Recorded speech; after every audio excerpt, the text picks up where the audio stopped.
Hello and welcome back to Antique Tales. I'm Jonathan. And I'm Rob. And together we are following a few of our pride-orientated gay and lesbian films, dusting down the old DVDs, and we have just watched A Beautiful Thing. Now, this is a Jonathan Harvey play that was then made into a film in 1996.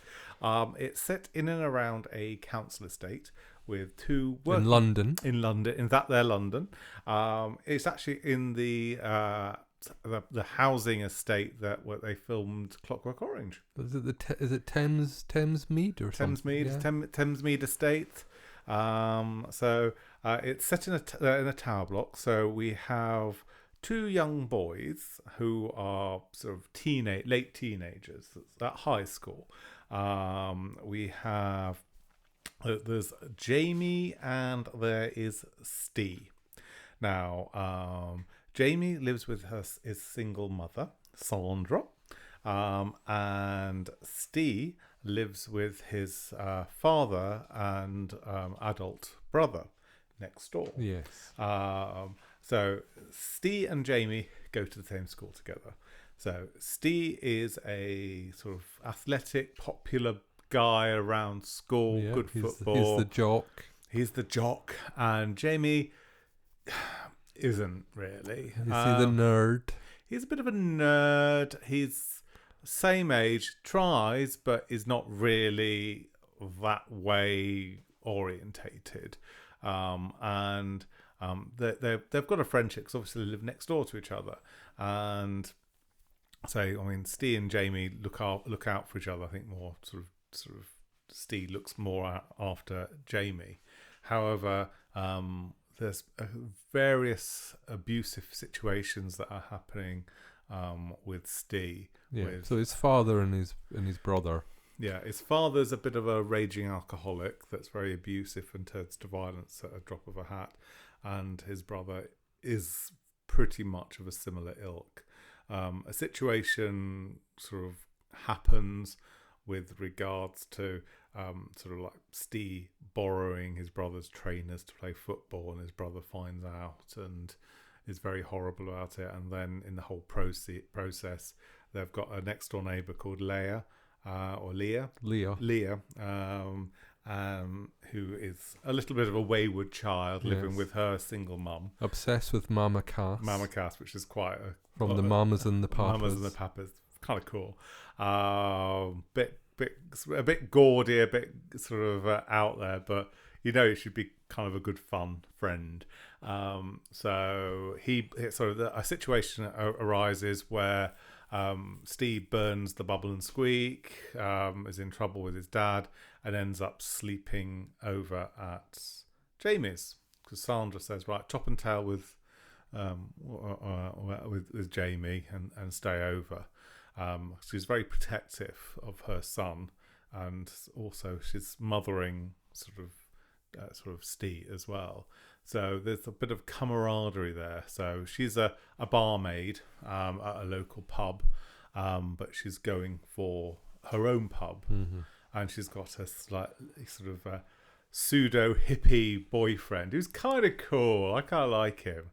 It's like, I was like, hey, I'm down with the kids. It's got like a camper van, sort of a droopy moustache and sort of long hippie hair, and it's just like a bit of a drip, but he's got a kind heart. He's got a bit of a kind Tony. Heart as Tony. But basically, the story is Jamie and Stee, sort of a blossoming romance. So it's a coming of age movie. It is. It's not very realistic.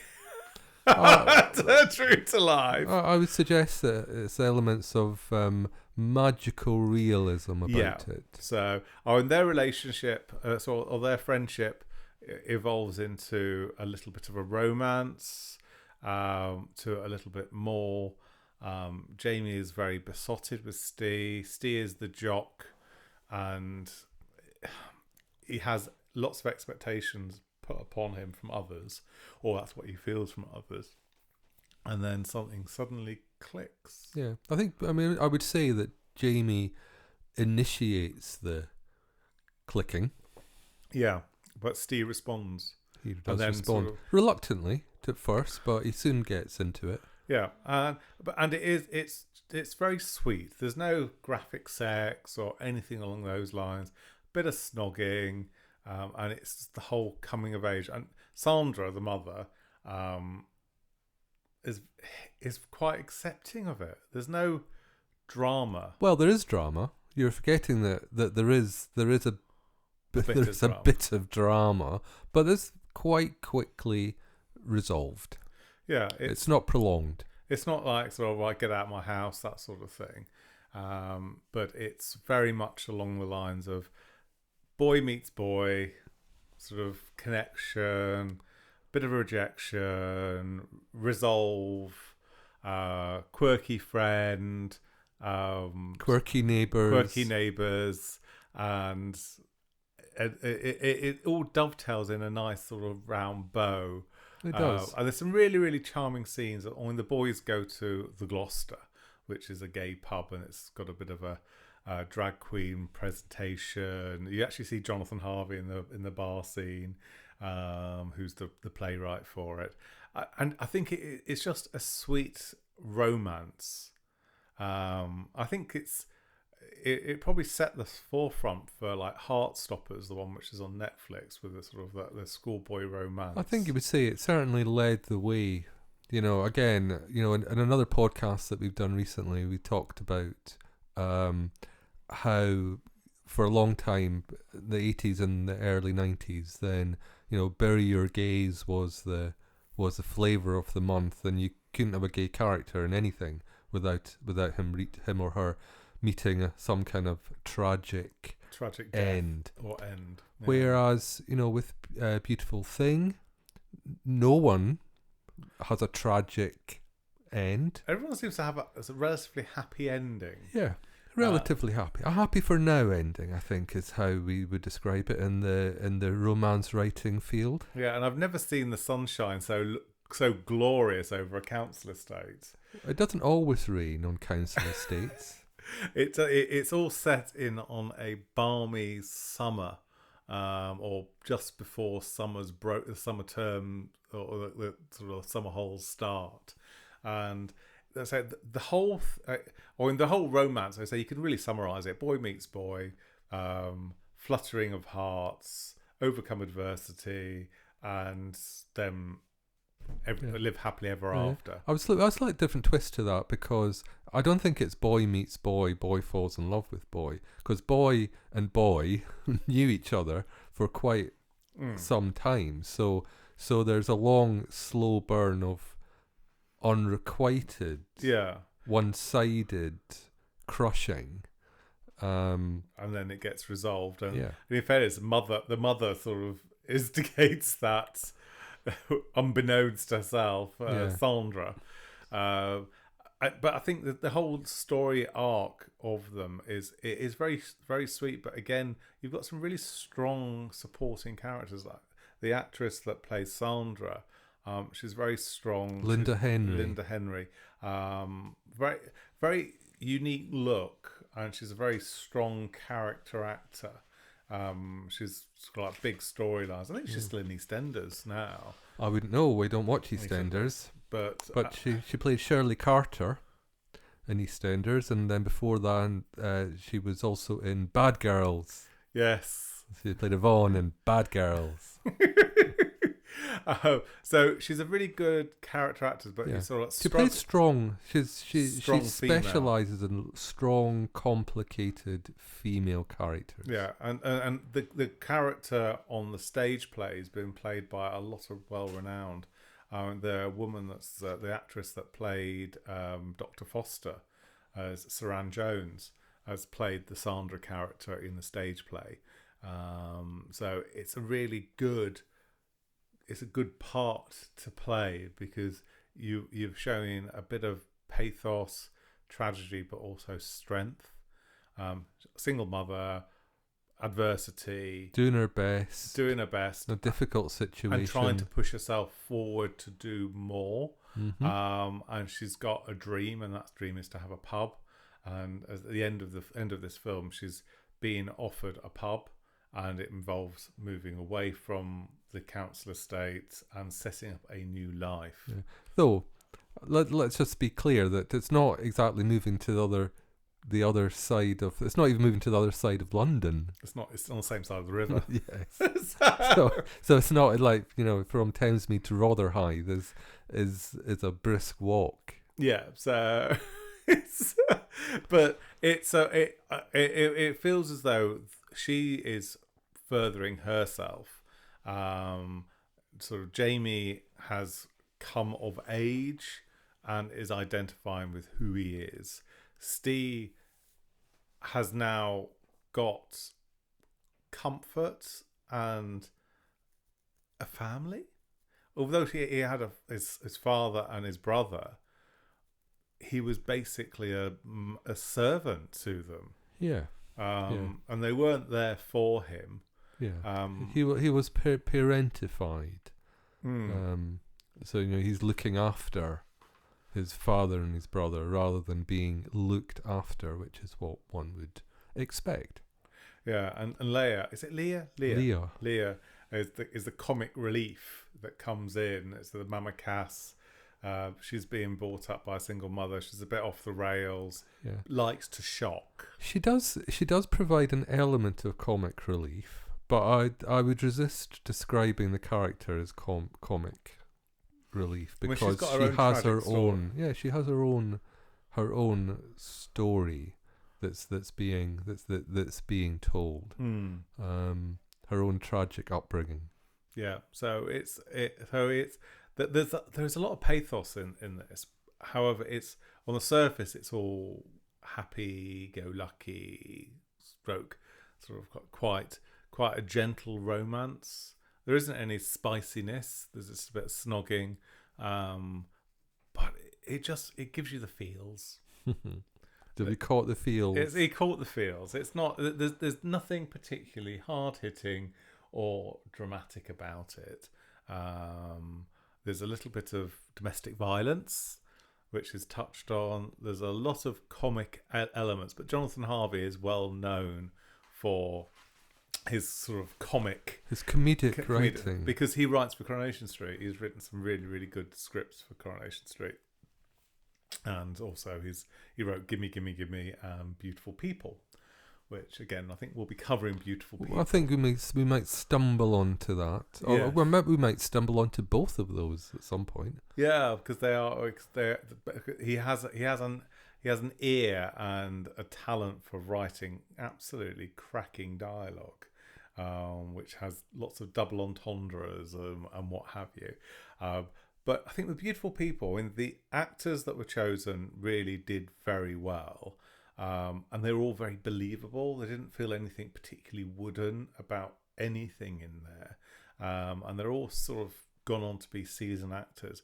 I mean, the chap that played Jamie, he gave up acting, I think, in 2003 and become a car dealer.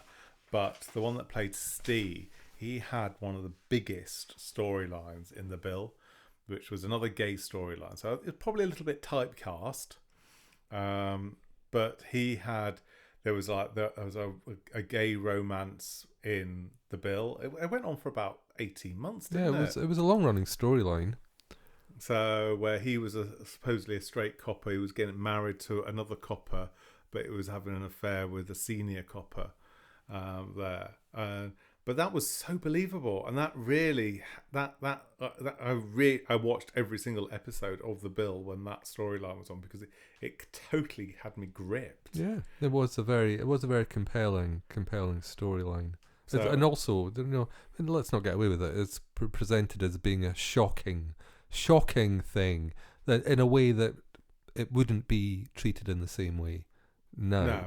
But at the time, it was ooh. It was like all the red tops were spinning with headlines on it, but it was really good, because that was when the bill really had the nation. It just sort of went down like a bit of a wet fart after that, really. I mean, it just never really had the strong storylines that maintained it, and it's one of those shows where it pitted out, and it should have just ended on a high, but it just sort of just just like drizzled. Anyway, we're not here to talk about the bill. Bill, no, but all the actors within there all went on to do absolutely great things.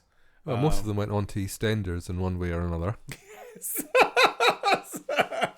Well, it's the hunting ground, wasn't it? It's just like where Grange Hill actors, they either end up in hospitality or in EastEnders. I think so. Yeah. I mean, everyone's been on EastEnders. I mean, we've not, but it's just a matter of time. Eventually, every person who lives in Britain will have been on EastEnders in some form or other. Or Coronation Street. I've been on Coronation Street, so that was many, many moons ago. But I think this is down as a classic movie, and I think yes, it does have classic sort of status because I think it was the first of its time. It wasn't. It was done in a nice sort of romantic way, and it was an idealized way rather than having the kid being thrown out and made homeless and living as a street urchin. Or and that's part of the reason why it's so fondly remembered, because it doesn't have any of that, and that's what all representation of gay life was like. It's tragic back then. It had to be tragic. It was practically compulsory that any gay representation had to be tinged with tragedy and have a sad end for everyone involved, because it served them right for being gay. So to have a film that doesn't follow that path and actually has a happy for now ending, you know, that was a big deal. I mean, I think there was on various forums and everything. Oh, we want to know what happens next. In fact, use your imagination. Use your imagination. I mean, I think I don't think the boys would have stayed together. Probably not. That doesn't tend to be the trajectory of couples. But it was teenagers. Say the romance. I say it wasn't. It was a season and a reason, not a lifetime. But I think for what it was very nice, and I think that was summarised with the story of Sandra and her boyfriend, because Tony, because Sandra sort of has the boyfriend of the moment, but isn't that invested in him. Well, clearly not, because she chucks him at the end. Yeah, well, because he's quite besotted with her, but she knows her priorities should be elsewhere. So she's got enough energy for sort of setting up a pub and her son, but not investing in a relationship with someone who is very lovely, but just a bit bland. He is quite bland. I mean, he's sweet, and and it's that What do you want in a boyfriend? You want someone who's bland but dependable, or do you want someone exciting but you wouldn't trust? It's a Yeah, I mean, it's that age old debate, isn't it? Because Tony is really, really lovely with Jamie. Yeah. But you get the feeling from Jamie that he's just one of a conveyor belt of boyfriends or squeezes. But I think with regards to Sandra, she does her focus is on her son and her family.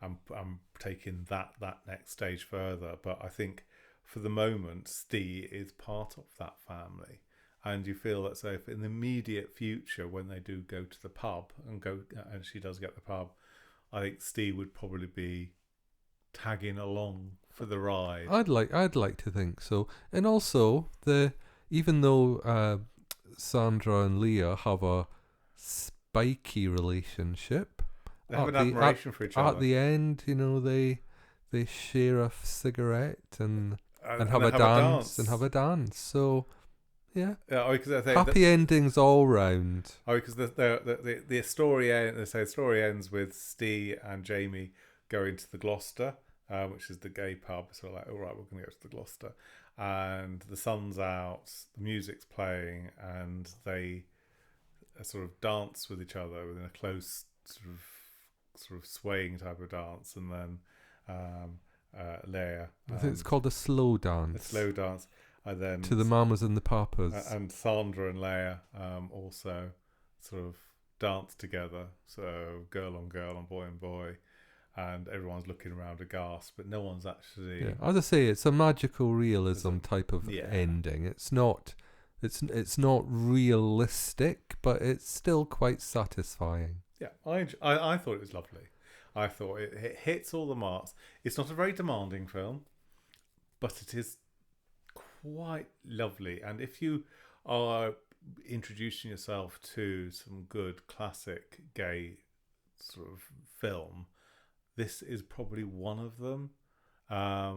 It gives you the warm and fuzzies rather than, it's not hard hitting. There's no particular sort of tragic story. They're not trying to wedge in some. I mean, we covered Closing Numbers, which is it was basically going on about sort of HIV and AIDS and all of that, and it was sort of a warning film.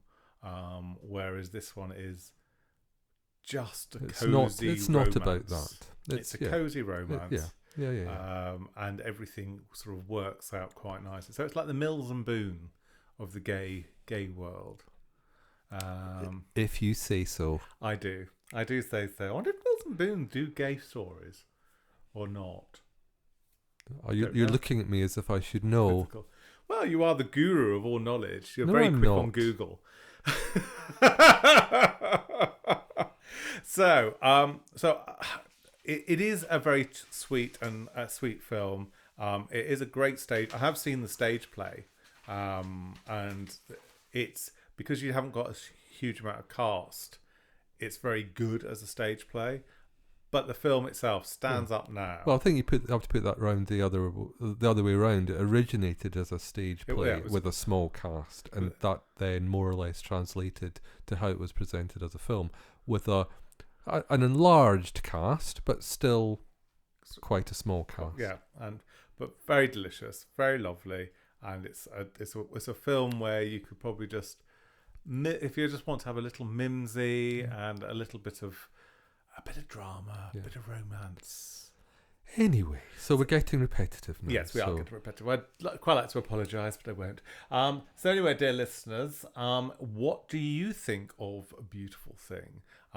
Would you add it to your list of romantic gay fiction? Romantic gays.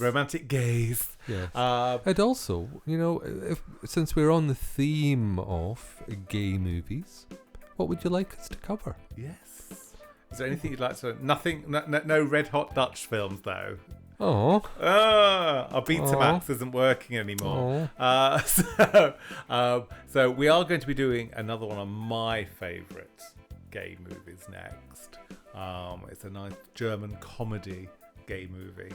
And yes, trust me, German comedies do actually exist. Yeah, it is sehr good, yeah. So anyway, dear listeners, you can find us on all social media platforms at Antique Dust. And this is Jonathan signing off. Farewell. And this is Rob saying goodbye. Bye-bye. Bye.